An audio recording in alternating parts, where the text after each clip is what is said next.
رمضان مبارک رمضان مبارک رمضان مبارک رمضان مبارک۔ بسم اللہ الرحمن الرحیم۔ ناظرین السلام علیکم ورحمۃ اللہ وبرکاتہ۔ ماہ رمضان المبارک رواں ہے اور ہمیں ماہ رمضان المبارک میں ان سارے امور کو انجام دینا ہے کہ جو اللہ کی جانب سے ہمارے لیے لازم اور ضروری قرار دیے گئے ہیں، اور اس کی رضا کے لیے ہمیں اپنی ذات اور اپنے وجود کو ہر وقت آمادہ رکھنا ہے عبادت خدا کے لیے۔ ناظرین، کچھ چیزیں ایسی ہیں کہ جن کے مفاہیم کا درک کرنا ہمارے لیے ضروری ہے، جن کا جاننا ہمارے لیے ضروری ہے، اور ان میں سے ایک چیز یہ ہے کہ ہم روزہ کیوں رکھتے ہیں۔ ماہ رمضان میں ہمیں بھوکے اور پیاسے رہنے کی کیا ضرورت ہے؟ کیا ضرورت ہے کہ ہم بھوکے اور پیاسے رہ کر اس کو راضی کریں؟ اور اگر ہمیں بھوکے پیاسے رہ کر اس کو راضی ہی کرنا تھا تو پھر دین و اسلام میں یہ بھوکے اور پیاسے رہنے کا کانسیپٹ ہی کیوں رکھا گیا؟ کچھ ایسے سوالات ہیں جو ہمارے ذہن میں کہیں نہ کہیں پیدا ہوتے ہیں۔ انہی سارے سوالات کے جوابات کے لیے آج ہمارے مہمان ہیں حجت الاسلام والمسلمین علی جناب مولانا اختر عباس جون صاحب قبلہ۔ عالمی شہرت یافتہ ہیں اور ہندوستان کے کونے کونے میں آپ کی اپنی ایک شناخت ہے، اپنی ایک پہچان ہے۔ ضروری نہیں ہے کہ میں سارے مسائل کو آپ کے سامنے بیان کروں۔ بہرحال ہمارے گیسٹ ہیں، ہم آئیے ان سے سب سے پہلا سوال کرتے ہیں۔ السلام علیکم ورحمۃ اللہ وبرکاتہ۔ وعلیکم السلام ورحمۃ اللہ۔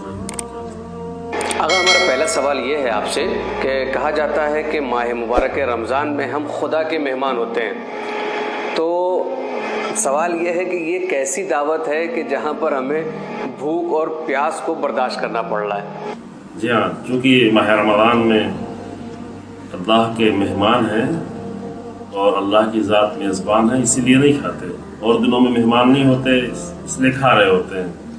ماہ رمضان میں مہمان ہے، ادھر میزبان بھی نہیں کھاتا، تو مہمان کے لیے بھی خلاف ادب ہے کہ وہ بیٹھ کے کھا رہا ہو۔ لیکن دیکھیں، اصل مسئلہ یہ ہے کہ اللہ کی مہمانی کا مطلب یہ ہے کہ اللہ بڑی چیزوں کے لیے مہمان کرتا ہے۔ یہ کھانا پینا، یہ مادی رزق، یہ تو اللہ نے سب کو دے رکھا ہے، کافروں کو، منافقوں کو، مشرکوں کو، سب کو اس نے دے رکھا ہے۔ اللہ اگر اپنی مہمانی بلا کر یہی دے جو سب کو اس نے فری میں دے رکھا ہے، تو یہ تو کوئی بڑا ہنر نہیں ہوا، یہ تو کوئی بڑی مہمانی نہیں ہوئی۔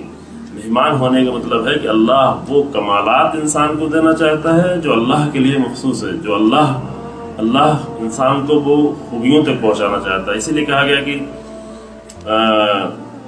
القرآن و معدبۃ الرحمن، قرآن جو ہے وہ اللہ کا دسترخوان ہے۔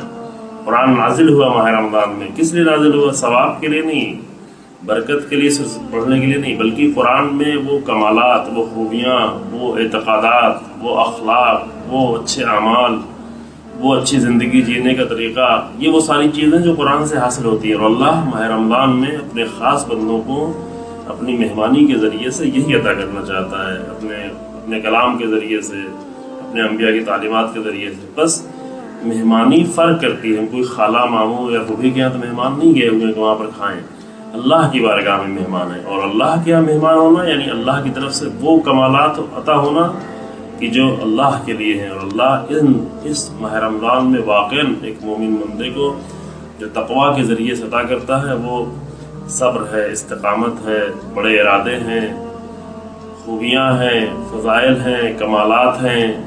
یہ وہ بہت سارے کمالات جو ماہ رمضان میں حاصل کیے جا سکتے ہیں، اور یہی در حقیقت اللہ کی میزبانی اور اللہ کی طرف سے دعوت دینے کا مطلب ہے۔ اگر ایک سوال بہت زیادہ ضروری ہے، اور سوال یہ ہے کہ لوگ یہ کہتے ہیں کہ شیطان کو جو ہے وہ ماہ رمضان میں جو ہے وہ زنجیروں سے جکڑ دیا جاتا ہے، اس کے باوجود بھی لوگ گناہ کرتے ہیں یا گناہ کی طرف آمادہ ہوتے ہیں، ایسا کیوں ہے؟ جی، یہ جو مطلب ہے کہتے ہیں، کہہ رہے ہیں، یہ روایت ہے اور صحیح روایت ہے ہماری معتبر کتابوں میں، جیسے کافی، اصول کافی اور تہذیب میں یہ روایت موجود ہے